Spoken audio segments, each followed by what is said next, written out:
As the sign says, welcome to fabulous Las Vegas, Nevada, the party capital of the world, or Sin City as it's better known.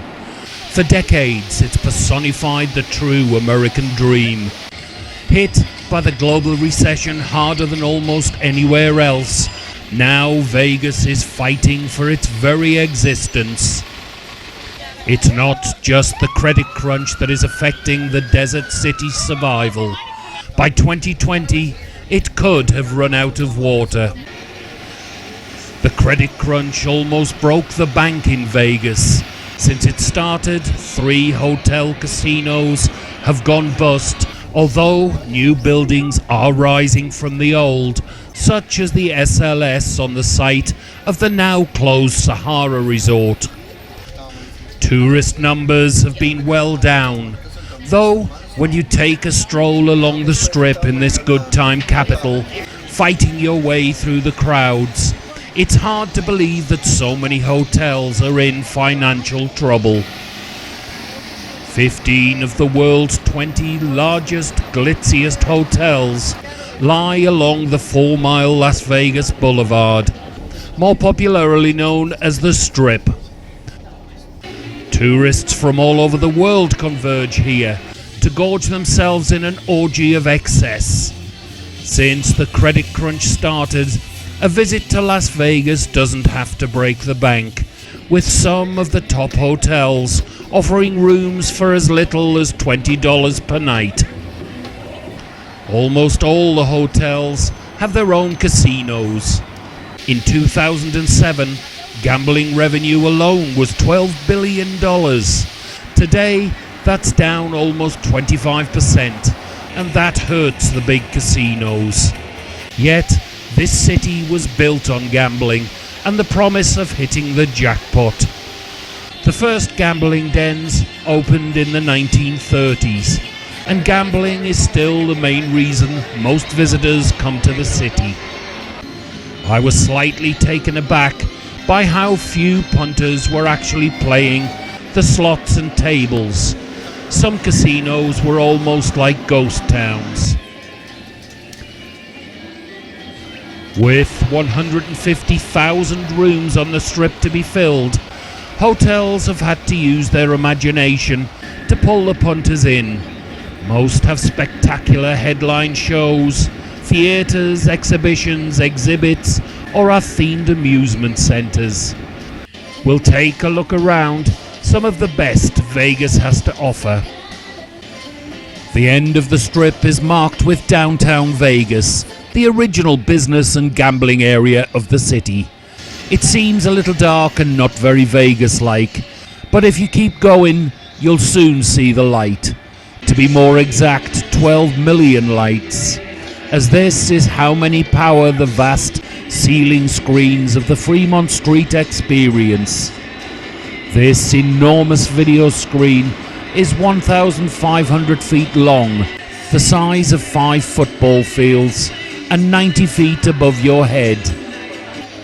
Sauntering down Fremont Street is the closest you can get these days to the archetypal Vegas, because buildings and corresponding lighted signs are today so much closer together.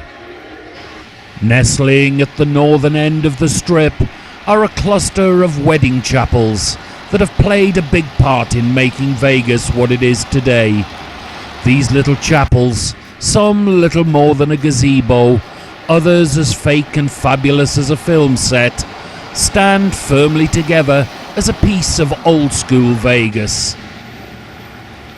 Sitting among the chapels is the famous gold and silver pawn shop from the History Channel TV show. Standing out above everything else at this end of the Strip is the Stratosphere Tower Hotel. It's the tallest observation tower in the United States, housing 2 viewing decks, a gourmet restaurant, banqueting and meeting facilities, and 4 thrill-seeking rides on its higher levels. Costing $550 million, it rises 1,149 feet above the city.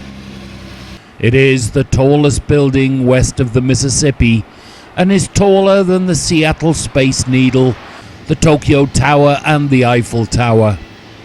The views from the top are stunning, with the whole of Vegas and the Mojave Desert laid out beneath you.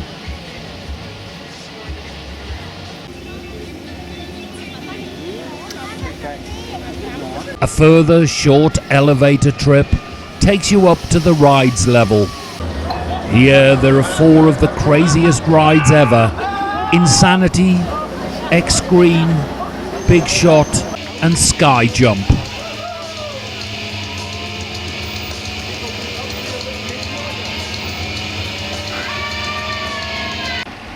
The Riviera.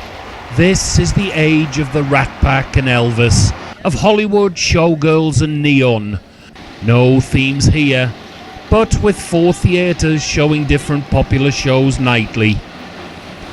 The Riviera opened in 1955 as the first high-rise and the 9th resort on the Las Vegas Strip.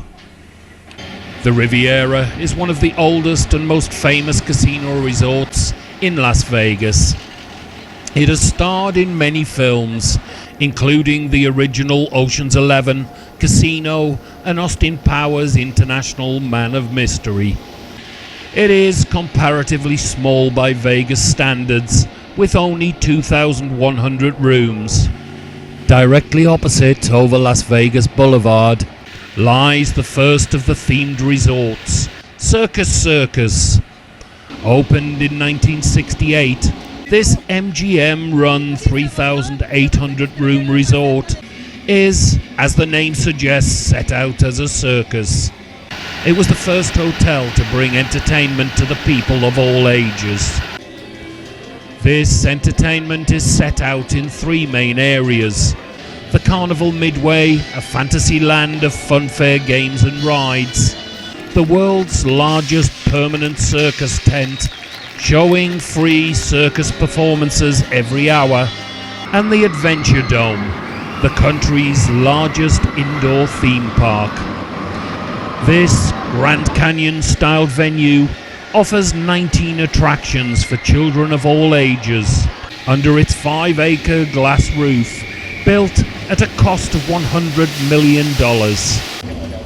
Heading south along the boulevard again, we pass the desolate ground that used to be the site of the Stardust and New Frontier resorts.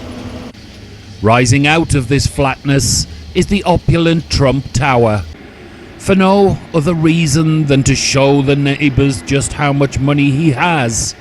Donald Trump wrapped his hotel in 24-karat gold, even gold-plating the windows.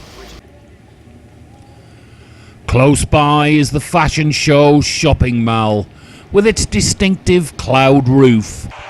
Opened in 1968, it today operates with 1.8 million square feet of floor space, and is the only place in Vegas I've found that has department stores. In this case, Macy's, Saks Fifth Avenue and Bloomingdale's.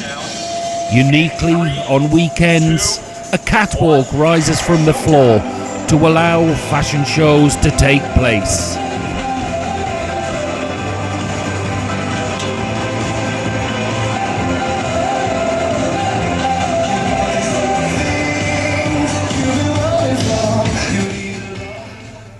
From the ashes of the old Desert Inn site rises the phoenix that is Steve Wynn's latest Vegas project, Wynn Las Vegas and Encore Las Vegas. It manages to be both eye-catching and sophisticated, with carpeted shopping malls and a slightly surreal show centered on a small lake.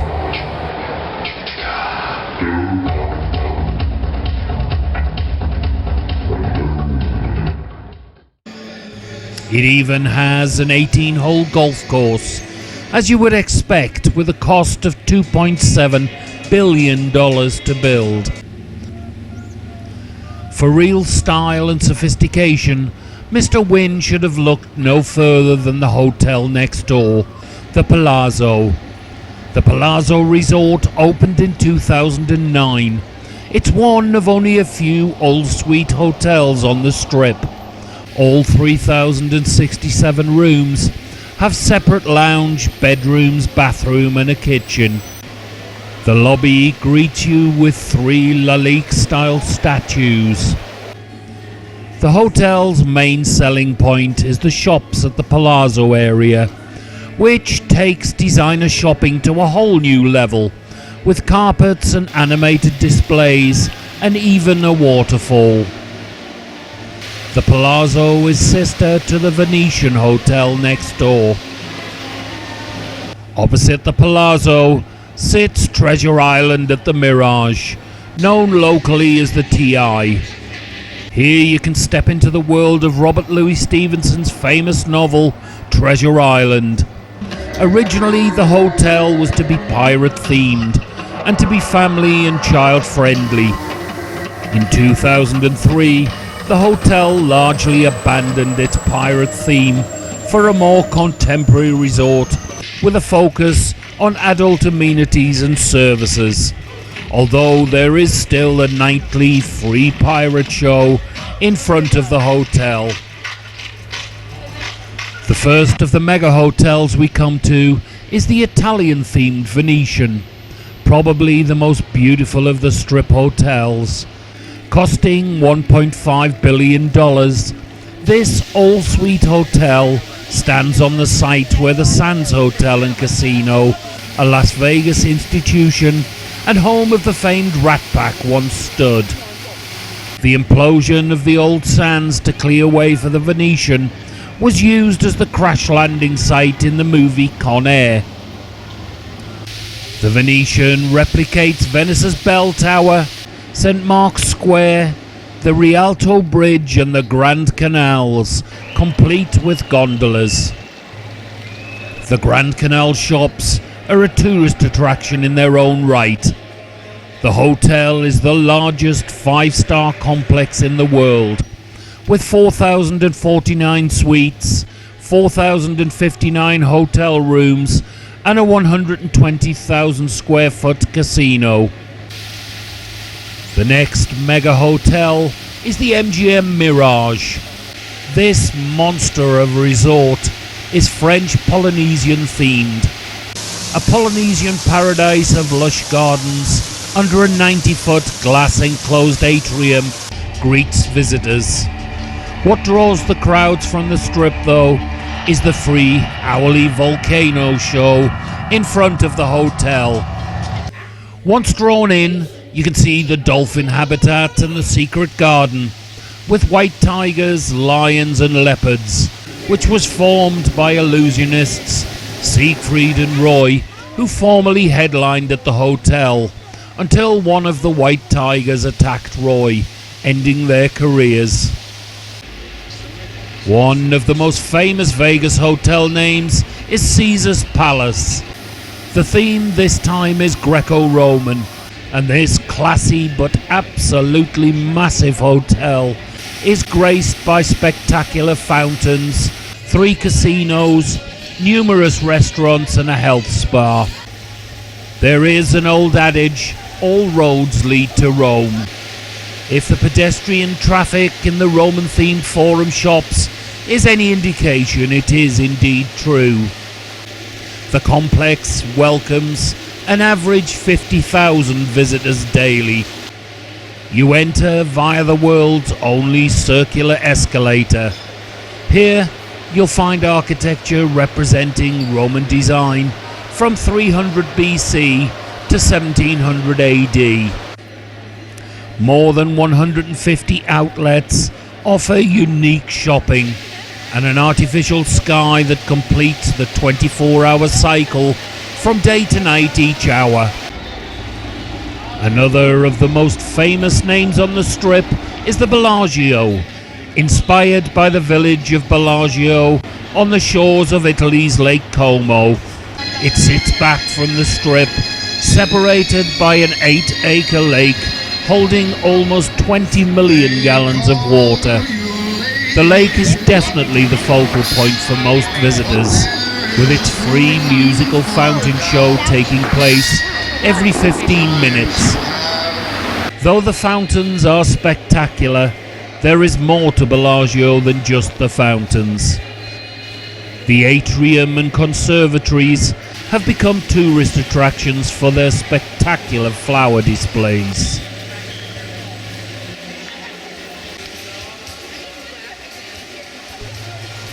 Opposite stands a landmark you can't miss, Paris Las Vegas. It strives to capture the essence of Paris, with replicas of the Arc de Triomphe and facades of the Paris Opera House and Louvre. The highlight is the half-scale, 451-foot, 50-story Eiffel Tower. Originally, the tower was intended to be full-scale, but so close to the airport, regulations precluded this. Visitors can travel up the tower for some spectacular views. Shopping here, as you would expect, has a Parisian theme. The boulevard consists of around 20 boutiques, set among winding alleyways and cobblestones. The Planet Hollywood Resort has had a checkered history since being built as the Aladdin in the 60s. Highlights include hosting the wedding of Elvis and Priscilla Presley. The hotel has been in and out of administration many times, until its present incarnation in 2007. The hotel has an Art Deco feel to it. The impressive Miracle Mile shops are a throwback to the Moroccan Aladdin-themed days. Today there are 170 outlets, 15 restaurants and 2 theatres within the complex. Next to the Bellagio, and opened in 2009, the MGM-owned city centre development is unique in so many ways. It was the largest private construction project in US history, with a price tag of $9.2 billion. 12,000 workers moved in to fill this 72-acre site with 6 main buildings. The Aria Hotel and Casino, the Harmon Hotel, which is reportedly going to be demolished soon, the Mandarin Oriental Hotel, the Vidara, which is a hotel condo property, the twin 37-story Via Towers, which are condominiums, and the Crystals ultra-high-end shopping mall and entertainment district. Some of the architecture is stunning. I particularly like the Treehouse restaurant and the use of water and ice displays throughout the complex.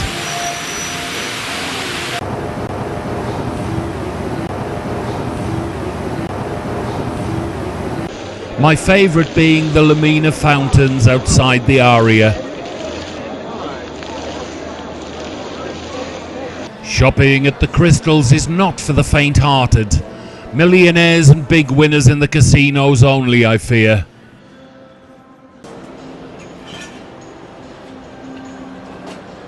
The centre is linked to its own monorail system, joining up to the other MGM resorts of the Bellagio and the Monte Carlo.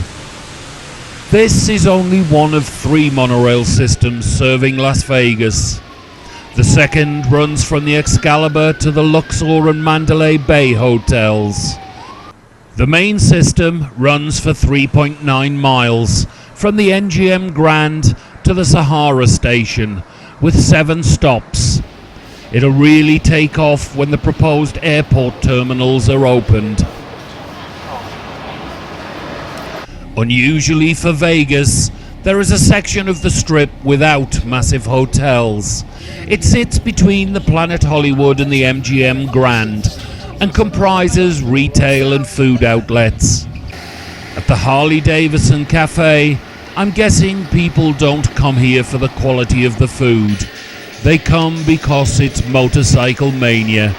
With Harley-Davidson memorabilia on display, most that starred in films or were owned by celebrities.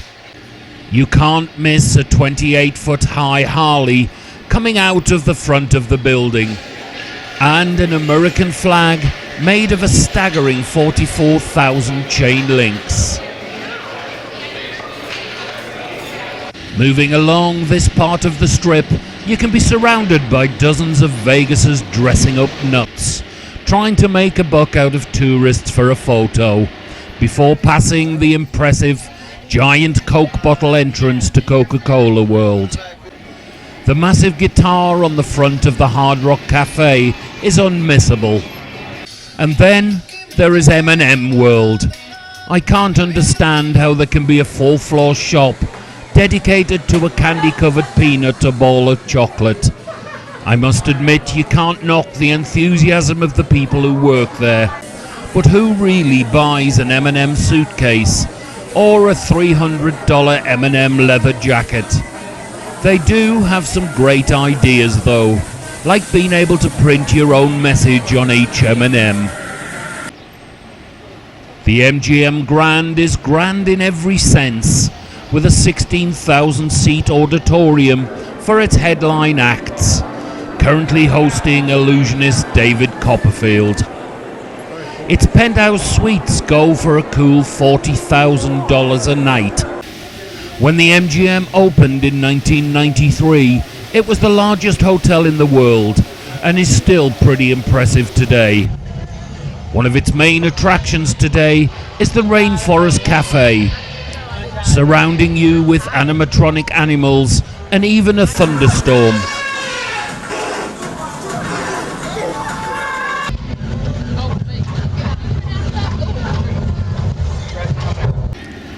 Across the 16-lane boulevard, the stunning New York, New York recreates the New York skyline. A replica of the Statue of Liberty is the resort's signature, complete with New York tugboat backed by 12 New York-style hotel towers, including a knockoff of the Empire State Building.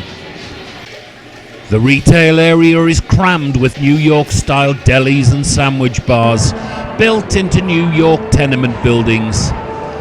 I also saw my first big winner on the slots, almost $6,000. The hotel has its own cyclone-style roller coaster, which travels around the skyscrapers and over the roads at speeds of up to 70 miles per hour. Back on the Strip, looking more at home at Disney World than here, sits the Excalibur Hotel. Here you can travel back in time to an age of jousting knights, fire-breathing dragons, and the world of King Arthur.